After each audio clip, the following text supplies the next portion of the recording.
자, 그다음에 기재부 장관님께 여쭙겠습니다. 네. 지금 이제 저출생 때문에 굉장히 이제 사회적으로 문제가 심각하고 특히 교육과 관련해서는 학력 인구가 감소하는 걸로 이제 직결되는 거잖아요.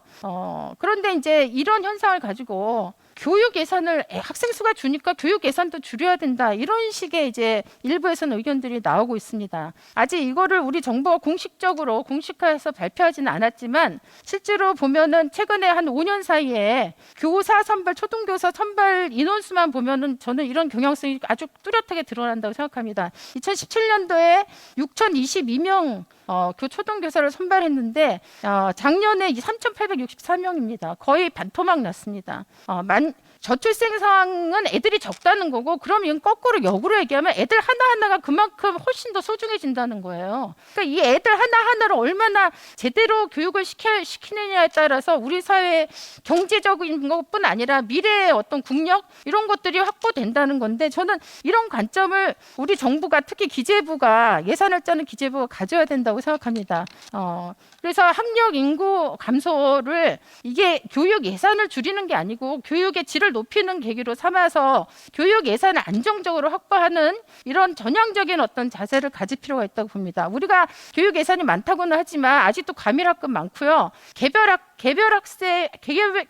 교육 같은 것들을 해야 돼요. 그리고 지금 우리나라 고등교육 예산은 OECD 평균의 반 정도밖에 안 됩니다. 그렇게 교육의 질로 들어갔을 때는 지금 우리나라 교육 예산이 절대로 많은 게 아닙니다. 그런 면에서 교육 예산을 접근하는 방식 자체가 달라져야 된다, 이렇게 생각하고요. OECD 2020 OECD 교육 지표에 보면 12년부터 17년까지 OECD 회원국 정부 부담 총 교육비는 총 평균적으로 하면 7.5% 증가했습니다. 그리고 유럽에서 두 번째로 출생률이 낮은 스페인은 최근에 교육 예산 9% 인상했습니다. 그다음에 출생률 1.14%인 싱가포르, 지난 20년 동안 교육 예산을 700% 인상했습니다. 7배를 올린 거예요. 그리고 이 싱가포르가 피사에 최근에 몇 년 동안 피사 굉장히 상위권의 교육적 성과를 또 국제적으로 자랑하고 있습니다. 미국 바이든 정부가 뭐라고 얘기했냐면 교육 예산을 200%로 증액하면서 교육에 대한 투자가 장기적으로 경제를 더 강하고 포용적으로 만들 것이다, 이렇게 얘기하면서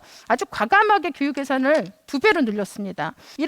왜 이런 일이 벌어질까? 다른 나라는 왜 이렇게 접근할까? 거기도 다 경향적으로 정도 차는 있지만 인구가 감소하고 있습니다. 출생률이 낮아지고 있어요. 그럼에도 불구하고 역으로 교육비 예산을 확대하고 증액시키고 있다, 이런 것들에 대해서 저는 그 내용을 기재부가 면밀하게 들여다볼 필요가 있다고 생각합니다. 그래서 앞으로는 정부 예산을 짜실 때 교육 예산을 단순 산식으로 학생 수가 주니까 거기에 맞춰서 마치 머릿수에 맞춰서 돈을 정하는 것처럼, 이런 건 전 굉장히 단순한 사고방식이라고 생각합니다. 교육이 잘 돼야지만 우리 미래 10년, 20년, 30년 뒤에 우리나라 국력이나 모든 것들이 다 사실은 그거에 의해서 결정되는 겁니다.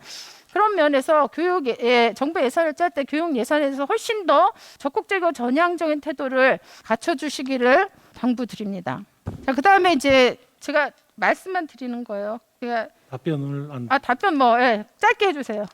네, 의원님 지금 말씀하신 대로 교육 투자에 대해서 교육 투자가 다 국가 인력의 질 향상에도 도움이 되고 해서 저도 의원님 지적에는 동의를 하는데요. 또 일각에서는 또 꼭 그렇게 보지 않는 시각도 많이 있습니다. 저희도 그런 의견은 많이 듣고요. 저희 기재부 의견이 아니고 다른 데에서 이미 교원 1인당 학생 수가 OECD보다 저희가 낮지 않습니까? 높지 않습니까? 예전에 낮다고 해서 끌어올려야 된다고 하는데 이미 OECD 평균보다 높습니다. 그래서 이제 이런 걸 지적을 하면서 같은 재원이면은 좀 이제 다른 데도 다 중요한 데가 있으니까 오히려 의원님 지적에 제가 공감합니다만은 다른 의견도 있다는 말씀을. 다른 의견 있죠. 그런데 이제 그런 의견들에 대해서 적극적으로, 이게 정부라는 게 뭡니까? 다양한 의견 중에서 가장 적합하고 합리적이고 올바른 의견을 우리 정부의 방침으로 세우는 게 정부의 역할입니다. 그런 면에서 적극적으로 원칙을 좀 확고하게 가지시라, 이렇게 제가 당부를 드리는 거고요.